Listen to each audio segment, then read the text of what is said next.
कोकिला सास की गोपी बहू। राजीव दिल्ली शहर में अपनी पत्नी सुनीता और बेटी पूर्वी के साथ रहा करता था। उसी घर में उनके साथ पूर्वी का चाचा राकेश और चाची सुधा भी रहती थी। पूर्वी अब शादी लायक हो चुकी थी, जिसकी चिंता उन्हें सताती रहती थी। अजी सुनती हो, तुम्हें तो अपने अखबार के आगे कुछ दिखाई नहीं देता। अब तो मोहल्ले वाले भी बोलने लगे हैं कि पूर्वी की शादी की उम्र हो चली है। कब तक कंवारी बेटी को घर पर बिठा कर रखोगे? अरे भाग्यवान, तुम भी क्या बात कर रही हो? तुम जानती नहीं हो क्या अपनी बेटी को? कितने ही लड़के तो दिखा लिए उसे, लेकिन कोई पसंद ही नहीं आता उसे। अब क्या जबरदस्ती उसकी शादी करवाएंगे? अगर ऐसे हाथ पर हाथ रख के बैठे रहोगे ना तो भी काम नहीं चलेगा। जाओ जरा अपनी बेटी से बात करो, पूछो आखिर उसके मन में है क्या। मैं तो नहीं जा रहा, तुम ही जाओ और अपनी रानी बेटी को समझाओ। आखिर कब तक वो ऐसे डरती रहेगी? कभी ना कभी तो उसे शादी करनी ही पड़ेगी। उधर पूर्वी छत पर बैठे बैठे एक किताब पढ़ रही थी और पढ़ते पढ़ते ही पूर्वी की आंख लग जाती है, जहां वो देखती है कि सपने में उसकी सास चाय लेकर आ रही है और गरम खौलती हुई चाय उसने जानबूझकर उसके ऊपर गिरा दी। हाय राम, जला दिया मुझे। अब क्यों मुझे मार कर ही दम लोगी? आखिर तुम मेरा पीछा क्यों नहीं छोड़ती हो? इतने में ही पीछे से सुनीता आ जाती है और पूर्वी को नींद से जगाते हुए कहती है, अरे क्या हुआ? मम्मी वो लगता है तुमने फिर वही सपना देखा। आखिर कब तक तुम ऐसे सपनों से डरती रहोगी पूर्वी? मम्मी तुम नहीं जानती, आज नहीं तो कल मेरा सपना सच जरूर होगा। मेरी सास मेरा खून करके रहेगी, इसी वजह से मैं शादी नहीं करना चाहती। अरे पागल हो क्या? हे भगवान, पूर्वी जैसा तुम सोच रही हो ऐसा कुछ भी नहीं होगा। जरूरी थोड़ी ना है कि सभी की सास एक जैसी हो। देख लेना, तुम्हें जो सास मिलेगी वो बिल्कुल शहद जैसी मीठी और गाय जैसी सीधी होगी। जाओ मम्मी, तुम मुझे मत सिखाओ। देखा है मैंने कौन सी सास कितनी मीठी होती है। वो सास ही क्या जिसकी जुबान में करेले सी कड़वाहट ना हो। ये कहकर पूर्वी अपने कमरे में चली जाती है। वहीं शाम के वक्त राजीव के घर पर पंडित जी कई लड़कों का रिश्ता लेकर आते हैं और बहुत सारी फोटो दिखाते हुए राजीव से कहते हैं, अरे भाई साहब, ये लड़का तो लाखों में एक है, लाखों में। अगर आपकी बेटी ने इसको भी मना कर दिया तो भाई मैं तो हाथ जोड़ लूंगा। फिर आपकी बेटी का ब्याह कोई नहीं करा सकता। अरे पंडित जी, आप ऐसा मत बोलिए, हम तो आपके सहारे बैठे हैं। अगर आप ऐसा कहेंगे तो हम लोग कहाँ जाएंगे? इस लड़के के 36 के 36 गुण आपकी बेटी से मिलते हैं। आपकी बेटी वहां जाकर राज करेगी, राज। तभी वहां पर पूर्वी आती है। अरे पंडित जी, लड़के के गुण छोड़िए, आप उसकी माँ के गुण मुझसे मिलाइए। अगर माँ के गुण मुझसे मिल जाएंगे ना तो मैं शादी कर लूंगी, क्योंकि यहाँ लड़के से ज्यादा सास अच्छी मिलनी जरूरी है। बेटा, शादी करने के लिए पति के साथ गुण मिलने चाहिए, ना कि सास के साथ। पंडित जी, घर में कलेश सास की वजह से होता है। अगर सास से गुण मिल जाएंगे तो कलेश ही नहीं होगा। अब बताओ, शादी के लिए सास से गुण मिलने चाहिए कि पति से? अरे भैया, मुझे माफ करो, आप लोग खुद ही अपनी बेटी के लिए लड़का देख लो। अरे पंडित जी, सुनिए तो सही, ये तो बच्ची है, कुछ भी बोल रही है। आप ऐसे गुस्सा मत करिए, आप मेरी बात सुनिए। पर पंडित जी तो गुस्से में अपना थैला उठाकर चले जाते हैं। गेट के पीछे छुपकर पूर्वी की चाची सुधा ये सब सुन रही थी। ये सही मौका है पूर्वी को यहाँ से भगाने का, ताकि ये सारी प्रॉपर्टी हमारे नाम हो सके, वरना राजीव भाई साहब सारी प्रॉपर्टी इसी के नाम कर देंगे। अरे चाची, गेट के पीछे क्यों खड़ी हो? बाहर के भागोगी क्या? अरे नहीं बेटा, वो तो मैं पंडित जी के जाने का इंतजार कर रही थी। मेरे पास ना तुम्हारे लिए एक ऐसा रिश्ता है जिसे सुनने के बाद तुम्हारे मम्मी पापा क्या, तुम भी बहुत खुशी से उछलने लग जाओगी। सच में सुधा? बताओ बताओ, कौन है वो लड़का? मेरे मायके साइड के रिश्तेदार लगते हैं। सीमा नाम है और उनका बेटा अमित बिल्कुल गाय है, गाय। और सीमा बिल्कुल शहद जैसी मीठी। वो तो अपनी बहू को पलकों पर बिठा कर रखती है, पलकों पर। ये तो बहुत अच्छी बात है। ठीक है, तुम शादी की बात चलाओ, इससे अच्छा परिवार नहीं मिलेगा हमारी बेटी के लिए। सुधा दोनों परिवारों को मिलवा देती है और कुछ दिनों बाद पूर्वी की अमित से शादी हो जाती है। बड़े आए दोनों प्रॉपर्टी में हिस्सा लेने के लिए। सब कुछ अपनी बेटी के नाम करने चले थे। इनकी बेटी की ऐसी जगह शादी करवाई है कि इसको अपनी नानी याद आ जाएगी। अब आएगा मजा। उधर दूसरी तरफ शादी के बाद पूर्वी अपने ससुराल पहुंचती है, जहां ससुराल वाले पूर्वी का स्वागत बहुत अच्छे से करते हैं। पूर्वी की एक जेठानी और एक ननद भी थी। आओ आओ भाभी, अब तो ये आप ही का घर है। अरे कोमल, बस कर, अपनी भाभी को परेशान मत कर, थक गई होगी बेचारी। उसे सोने दे, कल आराम से पूरे दिन बात करना बस। चाची तो एकदम सही कह रही थी। मेरी सास और ननद बहुत अच्छी हैं। भगवान सबको ऐसी सास दे। वहीं किचन में पूजा से एक ग्लास गिरकर टूट जाता है, जिसकी आवाज सुनकर सीमा और कोमल भागते हुए दोनों किचन में आती है। हाँ हाँ, बचे हुए सारे ग्लास तोड़ दे। तू तो यही चाहती है ना कि हमारा नुकसान हो जाए। न जाने किस समय मैंने तुझे अपने घर की बहू बनाया था। माँ जी, मैंने कुछ भी जानबूझकर नहीं तोड़ा है। मैं तो खाना बनाने जा रही थी, अचानक मेरा हाथ लग गया और टूट गया। अरे मुझे मत सिखा, सब जानती हूँ ये सब क्यों कर रही है तू। बस आज का दिन निकल जाने दे, कल से फिर तेरी खातिरदारी शुरू। शोर सुनकर पूर्वी अपने कमरे से बाहर आ जाती है। अरे ये ग्लास कैसे टूटा? किसी को लगी तो नहीं ना? अरे भाभी कुछ नहीं, मुझसे गलती से ग्लास गिर गया तो मम्मी मुझे तब से डांट रही है। हाँ बहू, तुम परेशान मत हो, इसका तो ये रोज का ही काम है। तुम जाओ अपने कमरे में आराम करो। कोमल, तुम्हें कहीं लगी तो नहीं ना? तुम ठीक हो ना? हाँ मेरी प्यारी भाभी, अब आपकी होते हुए मुझे चोट कैसे लग सकती है? चलो आप कमरे में चलो, मैं आपके लिए कुछ खाने को लेकर आती हूँ। पूर्वी अपने कमरे में चली जाती है। तब कोमल सीमा से कहती है, मम्मी आज तो हम बच गए, वरना छोटी भाभी को पता चल जाता कि आप बड़ी भाभी को डांट रही थी। अरे तो क्या हो गया, पता चल जाता तो आज नहीं तो कल उसको पता लगना ही है। वो तो ठीक है मम्मी, लेकिन कहीं वो जाकर भैया को ना बता दे। अरे तू बस अभी देखती जा, तेरी माँ क्या चीज है। जैसे बड़ी वाली को अपने कब्जे में लिया है ना, वैसे छोटी वाली भी मेरे कब्जे में रहेगी। बस थोड़ा टाइम दे, फिर देख दोनों कैसे मेरे आगे पीछे घूमती है।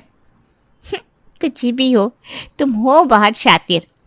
सभी सासों को तुमसे आकर सीखना चाहिए कि बहू को कैसे कंट्रोल में रखते हैं। हाँ नहीं तो क्या, कल की आई बहू मुझ पर आवाज चलाएगी। इनकी इतनी हिम्मत बढ़ गई। जब तक मैं इस घर में हूँ, इस घर में सिर्फ मेरी चलेगी। अरे भाग्यवान, खड़ी खड़ी कब तक बातें बनाओगी? कुछ खाने को भी मिलेगा कि नहीं? अरे तुम्हारी बहू कुछ बनाएगी तभी तो मिलेगा, वरना आज पानी पी के ही सो जाओ। और लाओ अपने से नीचे खानदान की लड़की, जिसको अपने से बड़ों की इज्जत करनी नहीं आती। अब तुम खानदान पर कहाँ पहुंच रही हो? बना तो रही है वो खाना, तुम्हें तो बस बिना बात के लड़ाई ही करनी आती है। हाँ, आपको तो मेरा चिल्लाना ही दिखता है। आपकी बड़ी बहू क्या कर रही है ये थोड़ी ना दिखता है। पूरा दिन इसका कान पकड़कर इससे काम करवाना पड़ता है, वरना इतनी बड़ी काम चोर है कि एक गिलास तक उठाकर ना रखे। अरे ठीक है भाई, तुम जीती मैं हारा। इस बार तो तुम बहू भी अपनी पसंद की लाई हो ना, देखते वो तुम्हारी कितनी बात मानती है। अगर मेरी बात नहीं मानेगी ना, तो घर के बाहर ले जाकर खड़ी कर दूंगी। अभी इस घर की मालकिन मैं हूं और जो मैं चाहूंगी वही होगा इस घर में। देखते हैं भाई, कौन घर से बाहर जाएगा, कौन किसके पैर दबाएगा। क्या बात है पापा, आप तो शायर बन गए। बेटा, शादी के बाद हर पति की चाबी उसकी बीवी के हाथ में होती है, फिर चाहे पति शायर बन जाए या घायल बन जाए।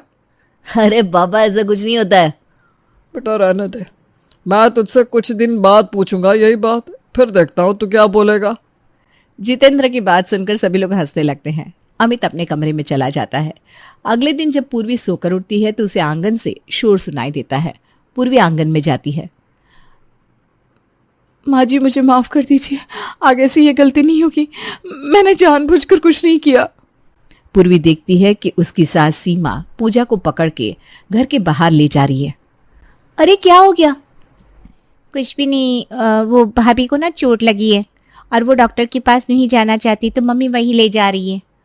अच्छा अच्छा। पूर्वी सोचती है कि उसकी सास बहुत अच्छी है, लेकिन वो पूजा को बाहर ले जाकर धूप में खड़ा कर देती है। यहीं खड़ी रहना, यहां से हिली तो तेरी टांगे तोड़ दूंगी। जी माँ जी। पूर्वी अपनी मम्मी को फोन करती है और बताती है, मम्मी मेरी सास तो बहुत ही अच्छी है, वो अपनी बहू का इतना ख्याल रखती है ना कि क्या बताऊं। देखा, मैंने कहा था ना, तू तो फालतू में ही डरती रहती थी। हाँ मम्मी, अब मैं समझ गई, सारी सास एक जैसी नहीं होती। पूर्वी अभी तक अपनी काल्पनिक दुनिया में जी रही थी, पर उसी शाम उसने पूजा को देखा जिसके हाथों पर चोट के निशान थे। अरे पूजा दीदी, आपको क्या हुआ है? ये चोटें आपको कैसे लगी? कुछ नहीं, बस गिर गई थी। नहीं नहीं, आपके हाथ पर तो नील पड़े हुए हैं, ऐसा लग रहा है जैसे किसी ने मारा है आपको। सच सच बताइए क्या बात है? नहीं, मैंने कहा ना कुछ नहीं हुआ है। पूजा ये कहकर अपने कमरे में चली जाती है। फिर अगले दिन जब पूर्वी बाजार जाने के लिए निकलती है तो वो अपना मोबाइल भूल जाती है और उसे लेने के लिए वापस आती है। तब वो जो देखती है उसे देखकर उसके होश उड़ जाते हैं। वो देखती है कि उसकी सास सीमा अपनी बड़ी बहू पूजा को बेल्ट से मार रही है। मुझे मत मारिए माँ जी, मुझे माफ कर दीजिए। रुक जाइए मम्मी जी, मैं तो आपको देवी समझती थी, पर आप तो चुड़ैल निकली। चुड़ैल ही हूं मैं। अब छोड़ मेरी बेल्ट, वरना तुझे भी लाल कर दूंगी मार मार के। मैं पूजा दीदी नहीं हूं। आप बेल्ट को छोड़ दीजिए, वरना ये बेल्ट आपके ऊपर भी पड़ सकती है।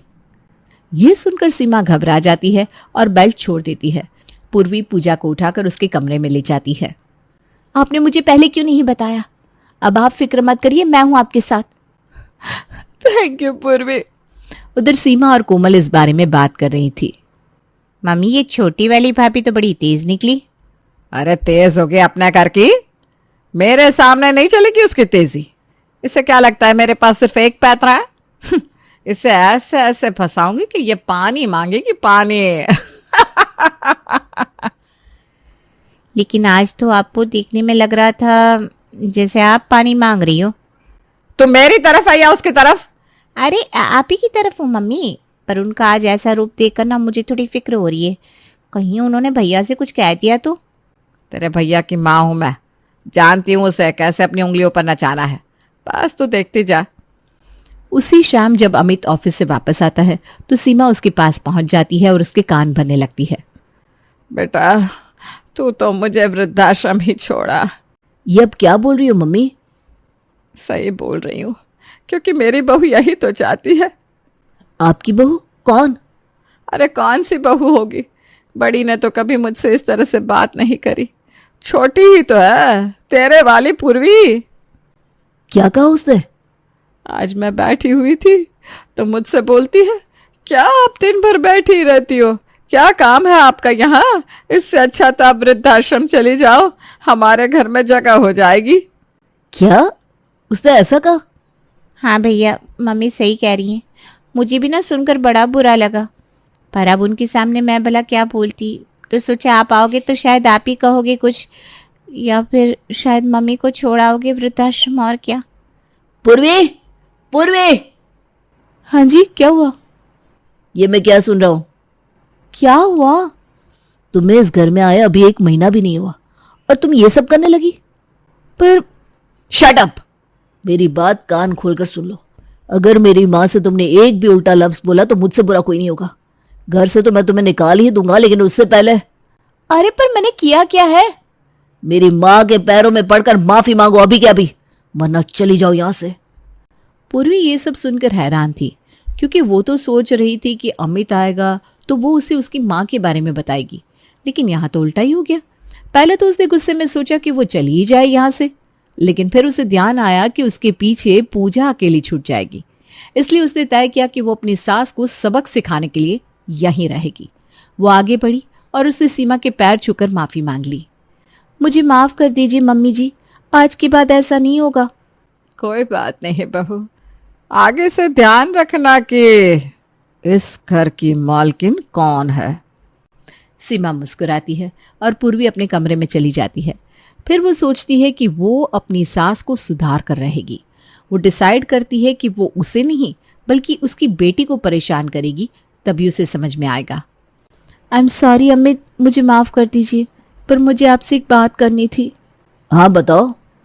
मैंने कोमल के लिए एक लड़का देखा है और आप शायद उसे जानते भी हो। कौन? अरे मम्मी जी की सहेली चित्रा का बेटा रोहन। अरे हाँ, ये मैंने क्यों नहीं सोचा, वो तो इंजीनियर भी है। परफेक्ट रिश्ता रहेगा ये तो। लेकिन ये खबर जब सीमा तक पहुंचती है तो वो बिल्कुल खुश नहीं होती, क्योंकि उसकी सहेली चित्रा भी बिल्कुल उसी की तरह थी। वो भी अपनी बहुओं पर बहुत जुल्म करती थी। अब नहीं बेटा, ये रिश्ता सही नहीं रहेगा। अरे मम्मी, ये तो परफेक्ट रिश्ता है, और फिर चित्रा आंटी तो आपकी सहेली है, आप इस रिश्ते को मना क्यों कर रही हो? हाँ मम्मी जी, लड़की की सरकारी नौकरी है। अरे तू चुप रह, ये रिश्ता तूने ही बताया है ना, सब समझ रही हूं मैं। मैं तो कोमल का भला चाहती हूँ मम्मी जी। बहू सही कह रही है, सीमा मना मत करो, ऐसा रिश्ता बार बार नहीं आएगा। सीमा उन लोगों को बहुत मना करने की कोशिश करती है, पर उनमें से कोई भी नहीं मानता और कोमल का रिश्ता उससे तय हो जाता है और शादी की तैयारियां शुरू हो जाती है। हे भगवान, क्या करूं मैं। कोमल, तू इस शादी के लिए मना कर दे बेटा। पर मम्मी मुझे रोहन पसंद है। अरे उसकी माँ चित्रा बहुत खराब औरत है। पर वो तो आपकी सहेली है ना। अरे इसीलिए तो बता रही हूँ। अब जो भी हो, मुझे रोहन से ही शादी करनी है, वैसा लड़का मुझे नहीं मिलेगा। सीमा थक हार कर पूर्वी के पास पहुंचती है। पूर्वी, मुझे पता है तुमने ये सब क्यों किया है। मैंने हार मान ली, पर प्लीज ये शादी रोक दो। मेरी बेटी की जिंदगी खराब हो जाएगी उस घर में, और वो खुद ये बात समझ ही नहीं रही।